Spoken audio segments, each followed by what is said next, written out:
Hey everybody, I just wanted to go over a quick little trick that I like to do when putting text into parts to then 3D print them in a different color. So in this part here, we've already got the text where we want it. It's written out. So we're just going to take it and do an emboss. You can also use an extrusion to do the same thing. Got the profile selected. Select this top face here, and we're going to do -0.28 millimeters, and that is just because I know for this part in particular I'll be printing it at 0.28 millimeter layer heights. You can turn this sketch back off. You can see it's embossed into the part. So what we're going to do from here is we're going to make a new sketch. Select this top surface again. When you do the sketch on this surface, it'll automatically reference all the edges of the letters. So we're going to go into an offset for each one at 1.1 millimeters and make sure that it is going inside of the letter. And then we're just going to do that for each one of these. If you don't know, the O key is the shortcut for offset, so we don't have to go through and hit that button every time.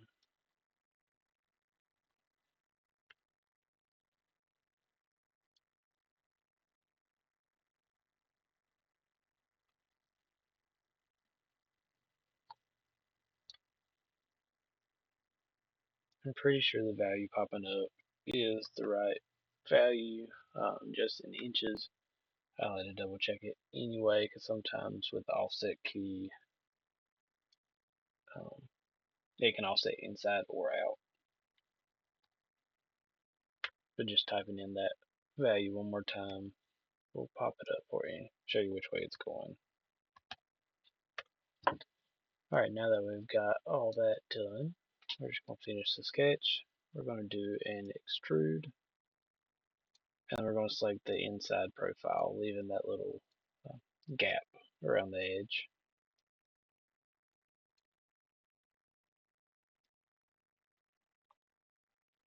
And then we're going to do a -0.28 millimeters because we want it to be the same depth as that first cut we did. And as you can see now, everything's nice and flush across the top. There's a little line around each of these letters. Alright, so now we're going to go over into Bambu Studio, and this is how it'll look. The nice thing about this is with those edges like they are, or the gap around the letters, it makes a hard edge that you can come in and do the painting, set it to fill, and just makes it real easy to just select the letters. Alright.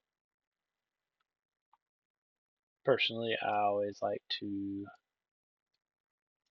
do these face down. This should work in either face down or face up. I've never tried it doing the letters vertically. But yeah, and then you just slice it. It'll do that first layer height in the one color, and then it'll be the second color the rest of the time. Alright, and that's about it. To me, it works out good. That little gap that's in there in the model, most of the time will get closed up by just from the overflow of the filament where it's pushing together. But it just turns out really nice, in my opinion. Alright, that'll be it for this one. Thank you. See you next time.